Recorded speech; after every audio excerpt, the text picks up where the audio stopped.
Perkenalkan, nama saya Titiana Indi Nuryani. Saya di sini bertugas untuk memeriksa keadaan fisik kepala leher dari Mbak. Sekarang saya mau bertanya dengan Mbak siapa? Dengan Mbak Vika, Baik, Mbak Vika umurnya berapa? 19 tahun. Baik, nanti saya akan melakukan pemeriksaan kepala leher Mbak Vika. Saya mohon untuk diperizinkan sekitar 10 sampai 15 menit ya Mbak. Ya, Sebelum melakukan sesuatu, kita cuci tangan 6 langkah. Silakan untuk Mbak Vika berbaring dahulu. ya.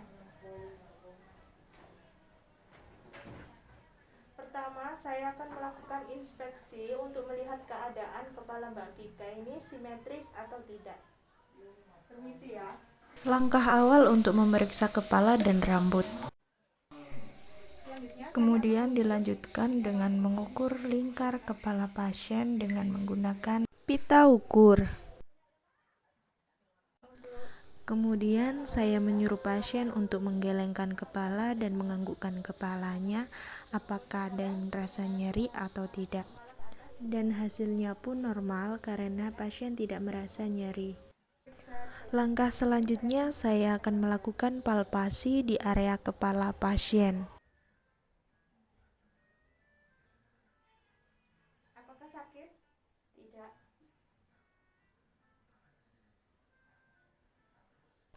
Langkah berikutnya saya akan mengamati bagian rambut.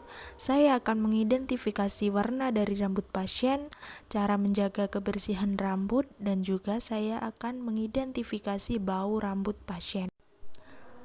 Dan hasil dari pemeriksaan saya tidak terdapat satupun gangguan di rambut pasien, seperti terdapat hewan atau kutu dan lain-lain. Kemudian saya lanjutkan untuk pemeriksaan mata dan telinga. Yang pertama, saya akan memeriksa mata dari pasien. Kemudian pasien saya suruh untuk memejamkan mata untuk melihat adanya tonjolan atau tidak.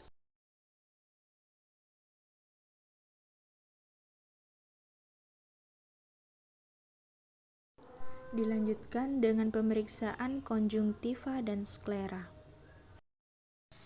Berikutnya saya menjelaskan kepada pasien untuk pemeriksaan selanjutnya akan memeriksa bagian iris dengan menggunakan penlek. Hasil dari pemeriksaan iris berwarna coklat kehitam-hitaman, lalu juga saya akan memeriksa bagian pupil agar mengetahui respon pupil terhadap cahaya akan mengecil atau tidak. Pemeriksaan selanjutnya, saya akan memeriksa penglihatan dari pasien dengan berjarak lebih dari 1 meter. 2, 1, 5. Sekarang saya lanjut untuk pemeriksaan fungsi dari telinga. Saya akan menggunakan garpu tala untuk memeriksa pendengaran dari pasien. Pemeriksaan yang saya lakukan adalah tes Rina.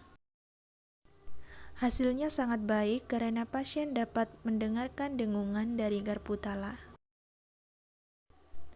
Langkah selanjutnya saya akan melakukan palpasi bagian telinga dari pasien. Di bagian ini pasien tidak merasakan nyeri sama sekali di bagian belakang telinga, dan juga di sekitar telinga tidak terdapat nyeri satupun, termasuk hasil tidak terjadi gangguan. Langkah selanjutnya saya akan menginspeksi bagian hidung karena ini pemeriksaan pada hidung, dan saya juga akan menggunakan penlek untuk memeriksa bagian dalam dari hidung pasien.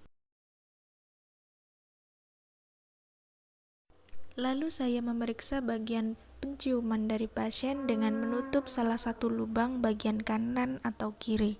Hasilnya pun baik karena pasien dapat mencium aroma. Berikutnya berlanjut pada pemeriksaan mulut. Dengan memerintah pasien untuk tersenyum, kita dapat melihat bagaimana pergerakan otot dari wajah pasien. Kemudian saya menggunakan penlek untuk memeriksa bagian dalam mulut pasien dengan memeriksa lidah, gusi, dan juga gigi dari pasien. Melakukan pertanyaan untuk mengecek suara dari pasien. Di Mojokerto. Dilanjut dengan pemeriksaan bagian leher. Untuk mengetahui bagian tiroid dan reaksi menelan, kita akan menggunakan palpasi di bagian leher dengan menyuruh pasien sedikit menelan, lalu palpasi pada bagian yang di area getah bening. Lalu saya melakukan palpasi pada bagian bawah rahang untuk memeriksa keadaan getah bening dari pasien. Saya lanjutkan untuk meraba nadi karotis pasien. Terima kasih sejauh ini Mbak Vika sudah mau saya periksa sebagai fisik kepala dan leher. Saya akan pamit dahulu, nanti saya beritahu hasilnya di lab ya. Assalamualaikum. Waalaikumsalam. Assalamualaikum warahmatullahi wabarakatuh. Perkenalkan, nama saya Titiana Indemiliani dari kelas 1A dengan NIM 2020010034. Di sini saya akan melakukan pemeriksaan fisik pada payudara. Sebelum saya memeriksa keadaan payudara dari pasien, saya akan memerintahkan pasien untuk duduk menghadap ke saya. Seperti ini, kita berhadapan, lalu kedua lengan diarahkan ke bawah dan kita akan melakukan inspeksi terlebih dahulu. Kita lihat dahulu bagaimana arah payudaranya ini.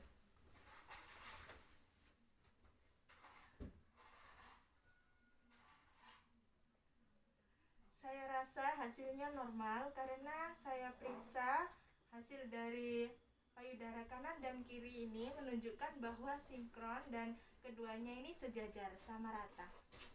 Selanjutnya, setelah melakukan inspeksi, saya akan melakukan perabaan kepada kedua payudara dari sisi kanan dan sisi kiri.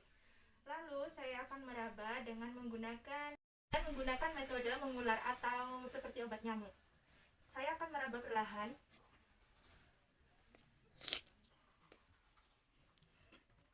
Jika tidak ada yang dirasakan atau tidak ada benjolan, itu tandanya payudara dalam sisi kanan sudah termasuk normal. Nah, selanjutnya saya akan meraba bagian sisi kiri dari payudara pasien. Caranya sama dengan menggunakan metode dari seperti obat nyamuk, yaitu mengular, memutar, dan saya akan merasakan bagaimana reaksi dari kedua payudara tersebut, apakah ada benjolan atau tidak. Ternyata hasilnya normal karena kedua payudara dari sisi kanan dan kiri tidak ada sama sekali benjolan ataupun pasien merasa kesakitan. Selanjutnya, saya akan memencet puting dari kedua payudara antara sisi kanan dan kiri. Jika pasien merasakan kesakitan, ternyata itu adalah salah satu faktor dari penyakit yang ada di tubuh pasien. Saya akan memencet perlahan-lahan